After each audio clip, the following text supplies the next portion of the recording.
안녕하세요. 신종 바이러스를 위한 제3회 대책 수료 모델이라는 주제로 발표를 하게 된 안지호입니다. 우선 저는 시사 속 나의 생각이라는 활동을 하면서 인공지능과 의료의 융합이라는 키워드가 인상 깊게 남았는데요. 최근 감염병이라는 주제에 관심이 생기면서 이와 관련하여 탐구해보고 싶었기 때문에 이 활동을 시작하게 되었습니다. 제가 찾은 기사는 수리 모델과 코로나19와 관련한 기사인데요. 이 기사를 읽고 수리 모델이 정확히 어떤 원리로 작동되는지, 또 이를 이용해 실제 전염병 시기에는 어떻게 활용되었는지 궁금해 이를 중점으로 탐구를 해보았습니다. 먼저 목차로는 수리 모델의 정의, 재생산 지수, 방역 대책의 목표와 수리 모델의 활용 사례, 수리 모델의 전망과 필요성 순서로 발표하겠습니다. 수리 모델이란 수학적 개념과 언어를 사용한 시스템의 서술인데요. 관계와 변수로 구성된 수학적 모델링이라고 할 수 있습니다.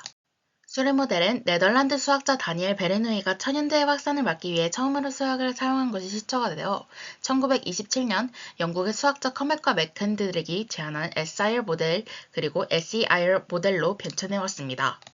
첫 번째로 SIR 모델은 초기 1차 수리 모델인데요.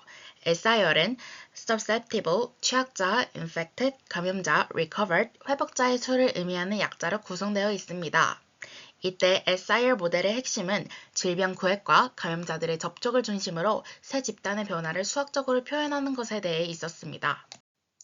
두 번째로는 SEIR 모델이 있는데요. SEIR 모델은 2차 수리 모델로 각각 취약자, 접촉자, 감염자, 회복자의 수를 의미하는 약자들로 구성되어 있습니다. 여기에서 접촉자가 한 번 더 추가되었죠. 팬데믹 상황에서는 우리가 예측할 수 없는 상황이 계속 만들어지기 때문에 방역 당국의 지침을 지켜서 예측 가능한 상황을 만드는 것이 최선이라고 할 수 있는데요. 이때 수학적 모델링은 그에 적합하게 상황을 예측하는 모델링입니다. 그런데 기존 예측 모델인 SIR은 전염병이 장기화되면 발생하는 여러 가지 변수들, 즉 방역 지침이나 전염병의 변이에 따른 변화들이 계속 발생하기 때문에 빗나갈 수밖에 없었습니다. 이를 보완하기 위해서 탄생한 모델이 바로 SEIR 모델입니다. SEIR 모델은 SIR 모델과 달리 감염자들에게 노출된 집단을 반영하여 감염자 수의 증감을 추정하는 것에 중점을 두었습니다. 그렇다면 수리 모델이 구하는 해답, 재생산 지수에 대해 설명해 보겠습니다. 재생산 지수는 일반적 바이러스 상황에서는 감염이 없는 집단에서 발생한 첫 감염자가 평균적으로 감염시킬 수 있는 환자 수인 기초 감염 재생산수 RO라고 불리는데요. 이때 RO가 1보다 크면 환자 수가 증가하여 감염병이 유행할 가능성이 있지만 RO가 1보다 작으면 이 질병은 집단에서 서서히 소멸됩니다. 그런데 팬데믹이 장기화되는 상황, 코로나19와 같은 상황에서는 좀 다르게 접근해야 하는데요. RO보다는 실질 감염 재생산수, 즉 RT를 고려해야 합니다. RT는 일부 면역이 있는 집단이나 방제가 이루어지는 상황에서 시간별로 발생한 감염자로 인해 평균적으로 감염되는 환자 수를 뜻합니다. 이때 RT는 확산 여부를 판단하는 실질적 지표라고 할 수 있죠. 다음으로 방역 대책의 목표와 수리 모델의 활용 사례에 대해 알아보겠습니다. 방역 대책의 목표는 상황을 통제하여 RT 값을 1 이하로 만드는 것인데요. 이때 수리 모델의 활용 사례에 대해 알아보겠습니다.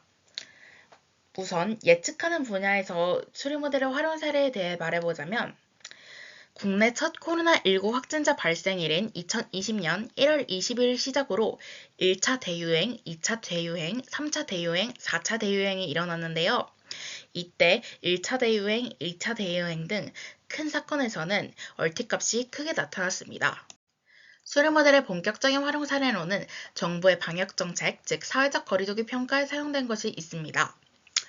이때 정부의 방역정책 평가에 사용된 수리 모델의 결과로는 강도 높은 사회적 거리두기가 감염률 감소에 영향을 미친다는 것과 사회적 거리두기의 영향력이 연령대별로 다르고 젊은 인구보다는 고령 인구에게 더 영향력이 크다는 것이 있습니다. 그런데 가장 놀라운 것은 연구진의 예상인데요.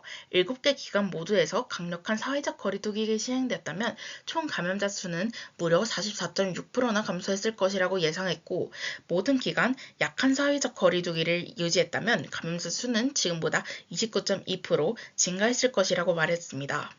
두 번째 활용 사례로는 연령구조 수리 모델을 이용한 사회적 거리두기 단계별 각 연령대에 대한 최적의 백신 우선 접종 순위 제한이 있습니다.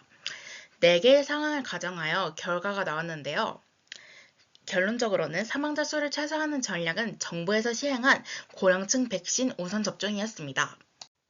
이 분석들을 모두 종합한 결과 팬데믹 기간 동안 모두 강력한 사회적 거리두기가 시행되었다면 총 감염자 수가 대폭 감소했을 것과 팬데믹 기간 중 가장 취약한 계층은 고령층이므로 고령층 백신 우선 접종의 전략이 필요하다는 것이 나왔습니다.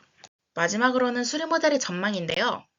수리 모델 발전의 필요성에 대해 얘기해보자면 백신 이외의 방법이 필요한 이유는 백신으로 전염병의 근본적인 원인을 제거할 수 없기 때문입니다. 여기에서 백신과 치료제만으로는 신종 전염병에 대응할 수 없다라는 글을 발췌해왔는데요. 백신과 치료제의 혜택은 경제적 능력에 대해서 차별적으로 적용되고 또 공장식 출산을 완전히 제거할 수 없기 때문에 근본적인 원인을 제거할 수 없어서 백신 이외의 방법, 즉 수리 모델 발전이 필요합니다. 두 번째로는 신종 바이러스 취약계층은 고령층이지만 현재 고령화 사회로 급변하고 있기 때문에 훨씬 더 취약한 사회로 나아가고 있다는 점에 있습니다. 또 대대적인 전염병 팬데믹이 발생하는 시기가 10년 주기로 나타나고 있다고는 하지만 사실상 독감과 감기 등 지금 여러 가지 바이러스의 변이가 일어나는 상황으로 보면 앞으로 10년이 아니라 5년 안에 일어나도 전혀 이상하지 않은 상황이기 때문입니다. 또 앞으로 수리 모델 발전의 방향성은 AI와 같이 갈 것으로 보이는데요. 현재 빅데이터 등 인공지능을 활용한 수리 모델을 중점으로 발전할 것으로 전망이 보입니다. 지금까지 발표를 들어주셔서 감사합니다.